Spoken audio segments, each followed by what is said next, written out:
Hey there, subscribe to my channel, and also press this bell icon so you never miss any new updates, cause whenever we upload new video you will get a notification on your phone. Part 1, Part 2, Part 3, and Part 4. Now look at Part 1. Part 1. You are going to listen to the director of a college talking about his school. Listen to the talk and answer the questions. First, you have some time to look at questions 1 to 3.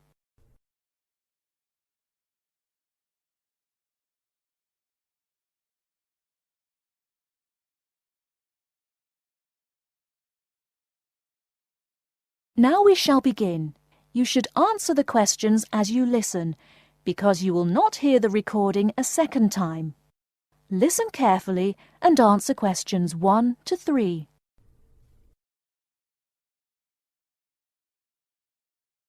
Many of you already have a reasonably firm idea of the general subject area you wish to study. Others are more open and searching for ideas. Whatever your situation, I hope you find that we have a course that meets your needs. Our firm aim is to be a student-centred institution with a special emphasis on flexibility. This begins with our attitude to access. We judge people on their motivation and commitment to study as much as, if not more than, formal qualifications. This is reflected in the vitality and diversity of our student population. Some of our students come direct from sixth form or college. Before you hear the rest of the conversation, you have some time to look at questions 4 to 10.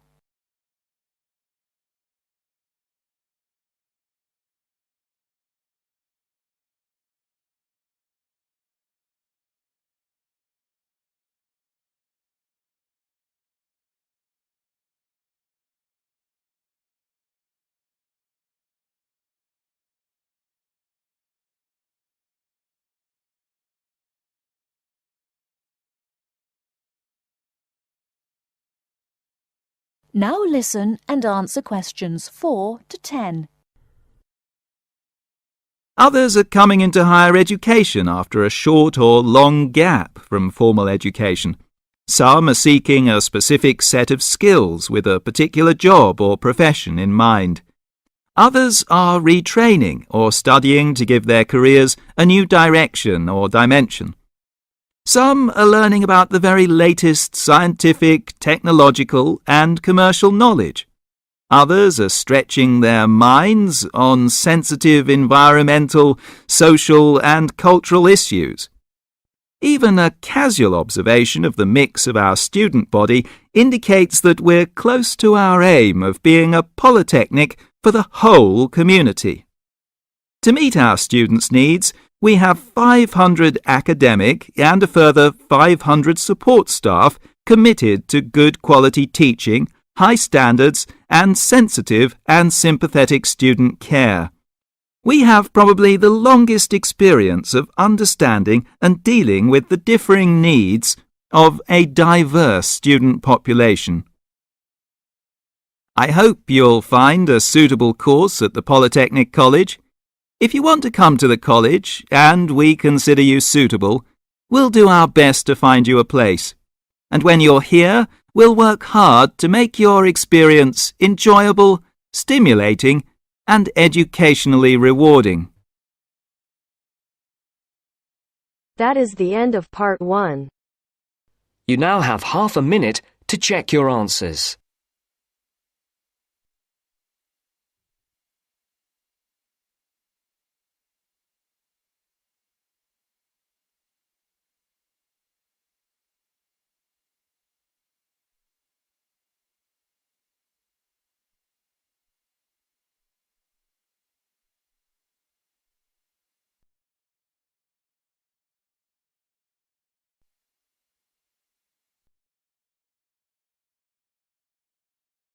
Now turns to Part 2. Part 2. A conversation between Mrs. Lamb, a member of the staff in a large hospital, and Andrew, who is a student in the nursing school. Mrs. Lamb is explaining the rules about visiting hours in the hospital. First, look at questions 11 to 14.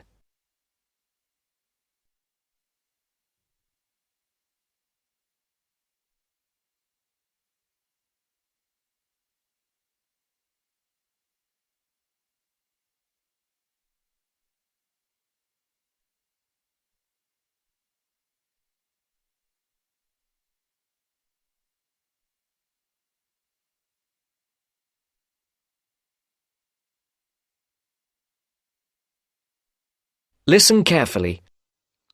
Hello, Andrew. I believe you want to know about visiting hours. Yes, I do, Mrs. Lamb. I have to fill this form out, and I'd like to have some idea why the different parts of the hospital have different times for visiting. I see. Well, let's start with an obvious one. Intensive care. People in intensive care are very sick indeed, and for that reason, we say that visitors can come between 6 a.m. and midnight. I can understand that. At the other end of the scale, our maternity patients are usually quite well, but we restrict their visiting hours from 8 a.m. to 8 p.m. We find they get very tired if we permit visitors all the time. I see. What about the surgical wards? The doctors prefer to do their rounds early in surgical, so visiting hours are 9 a.m. to 9 p.m. Surgical patients are often on very heavy painkillers, and they aren't really very good company for their visitors. But surely the visitors come to cheer up the patient, not the other way round. Of course. And often the visitors are able to help the patient a lot. That's why we allow visitors all day, the full 24 hours in the emergency ward. They help comfort the patient while they're waiting to be diagnosed. Of course, it's not just everyone who can visit a sick patient. People in intensive care can only be visited by their immediate family. What's more, we only allow 2 people in at any time. We let children of the immediate family in to visit people in intensive care, but we don't like to do it. It's very hard on the children, and it may distress the patient. However, if the patient asks for the child, and the family agrees, that's okay.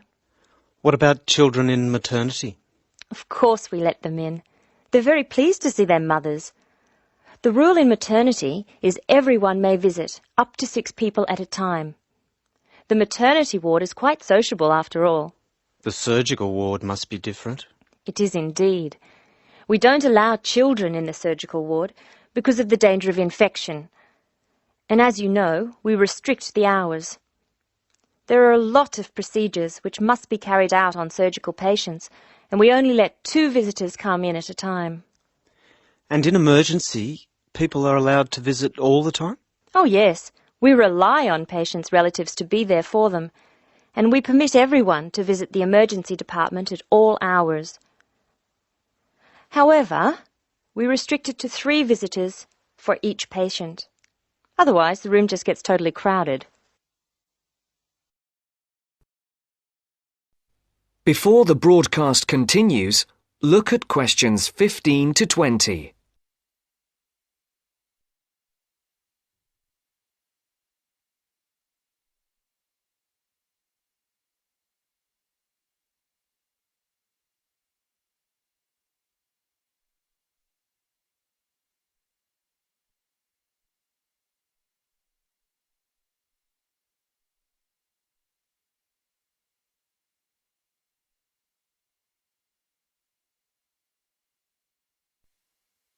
You will now listen to the second part of the talk.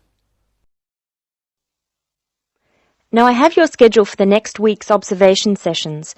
Are you ready? Yes. Where do I start? On Monday, you'll be in male surgical in the morning and in female surgical in the afternoon.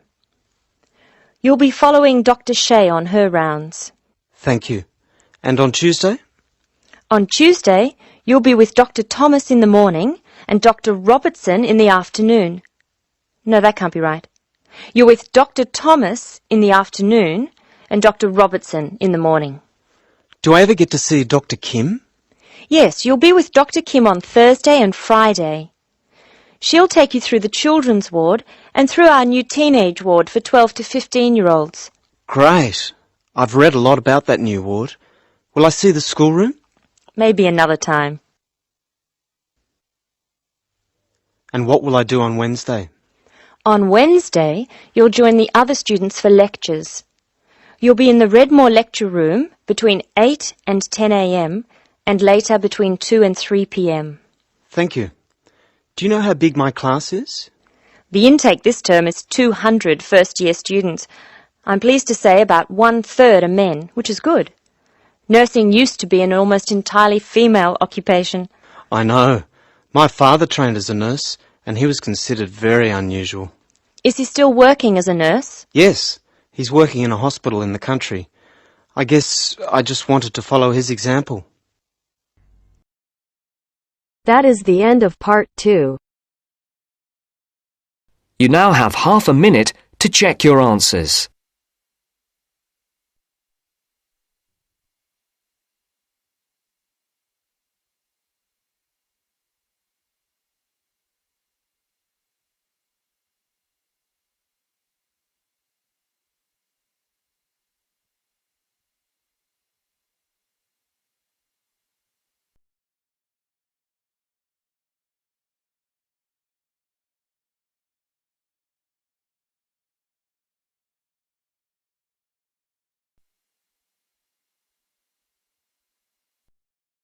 Now turns to part 3.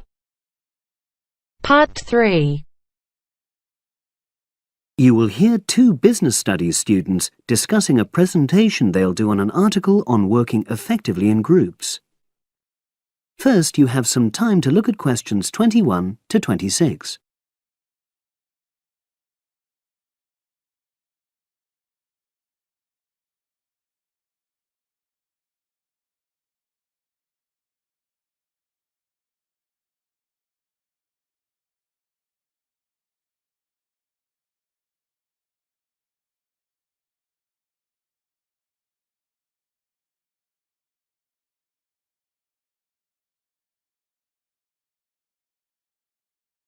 Now listen and answer questions 21 to 26. So, Brad, what did you think of the article on group work? Oh, hi, Helen. Yeah, it was pretty good, with helpful pieces of advice on how to make group work effective. I think we were lucky to be given such a straightforward text to present at the Management Skills seminar. Yeah. Actually, shall we discuss it now? Have you got time? Sure. It's only a 10-minute presentation, so we just need to explain and then give our views on the main points raised in the article. I'll jot down some notes. Right. So, there are 3 main sections.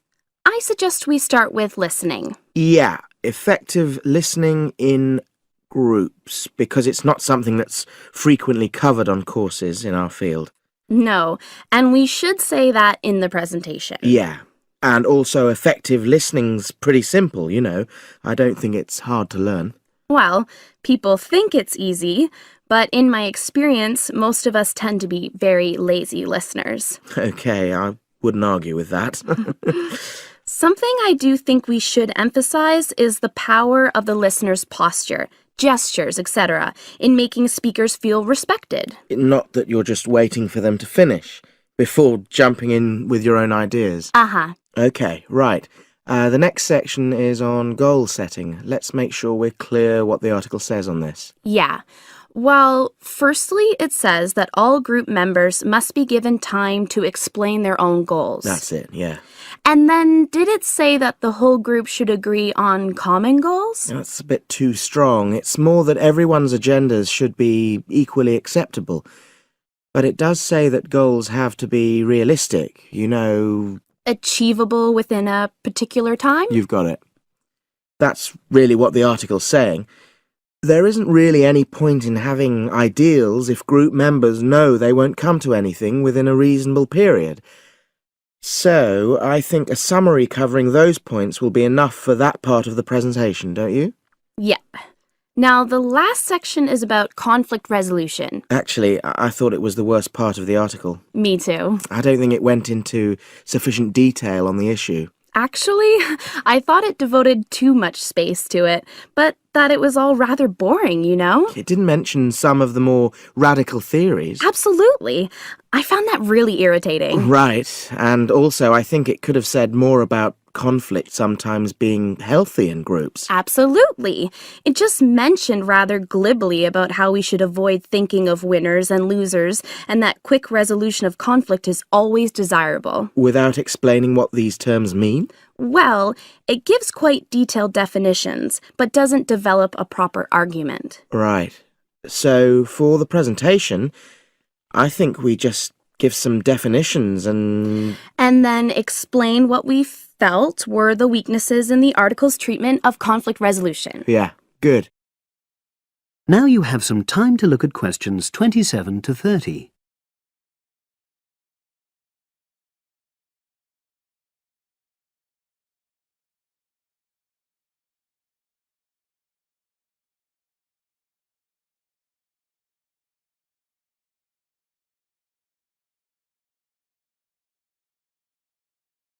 Now listen and answer questions 27 to 30. So, let's think about what we have to prepare for the actual presentation. Well, I suppose we'll use PowerPoint, but I'm hopeless at using it, especially if it has any visuals. I really have to look into doing a course on it because I know I'll need it in the future. Don't worry, I'm quite happy using PowerPoint and I'll put it together when everything else is ready. That's a relief. But yes, do that later. Okay. Now, I heard the tutor saying we have to include some well-chosen quotations from the article. I'm not sure if we do. I'll email him to find out. No need, I can just have a look at the specs he gave us when he set the task. That'll be quicker.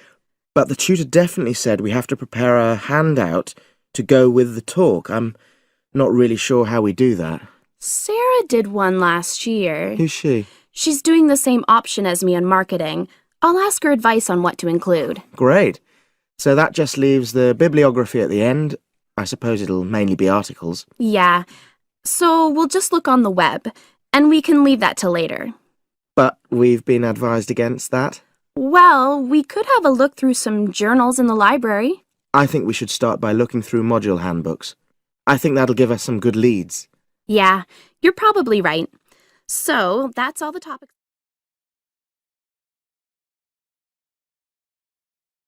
That is the end of part 3. You now have half a minute to check your answers.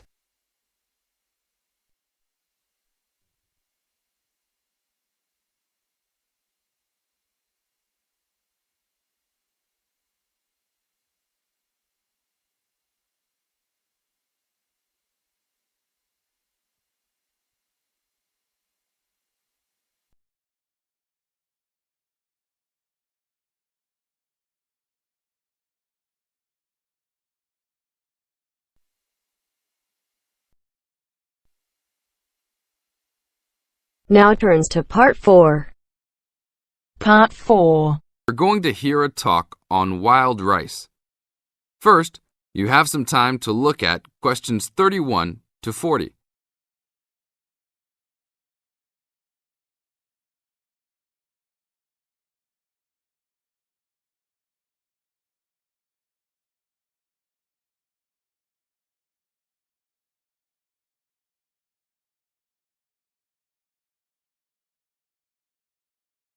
Now listen to the tape and answer the questions.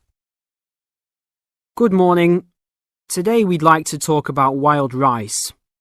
Contrary to what many people believe, wild rice is not rice at all, but a grass. Much of it sold in the world today is not even wild, but rather cultivated varieties that do not occur naturally. Wild rice is really an annual aquatic seed found mostly in the upper freshwater lakes of Canada, Michigan, Wisconsin, and Minnesota in North America.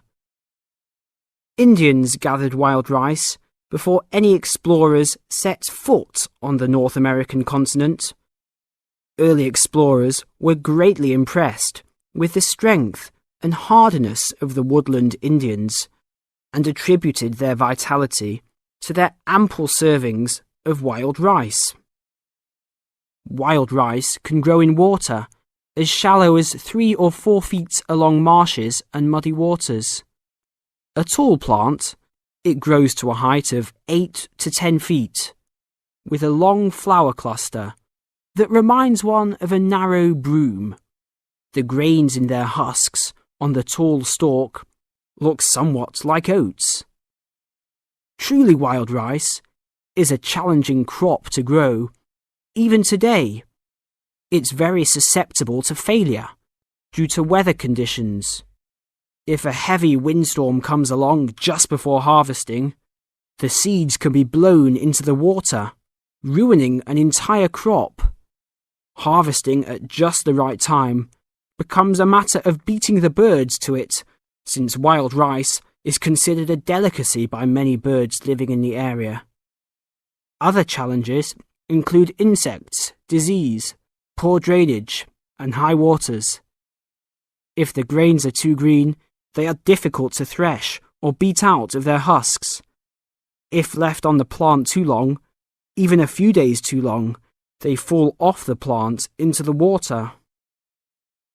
Airboats have brought about recent improvements in commercial harvesting of the wild rice, while newer techniques for parching, winnowing, and hulling have been a help in saving time and labour. Still, it takes about 3 pounds of grass seed to yield 1 pound of wild rice. Buyers should be aware of 2 types of wild rice, gathered and commercial. Foraged or hand-harvested wild rice is gradually being pushed out of the market by hybrid commercial varieties. Hand-harvested wild rice makes up less than 20% of the market today. Heirloom varieties of this foraged grain still exist. In fact, it is the only heirloom grain sold commercially. However, package labels can be deceiving. Though the label may read Indian harvested or organic, the product may be hybridized wild rice placed in freshwater lakes and gathered by Indians in airboats. Hand-harvested, organic, and from the Great Lakes region is the real thing, with superior flavour and aroma, but it may be difficult to find. Though wild rice is one of the most expensive grains, it goes a long way. Some say that 1 pound of the grain can feed 30 people. To compensate for its high cost, try combining wild rice, half and half, with brown rice. For a truly colourful presentation, try 1/3 of each: white rice, brown rice, and wild rice. That is the end of part 4. You now have half a minute to check your answers.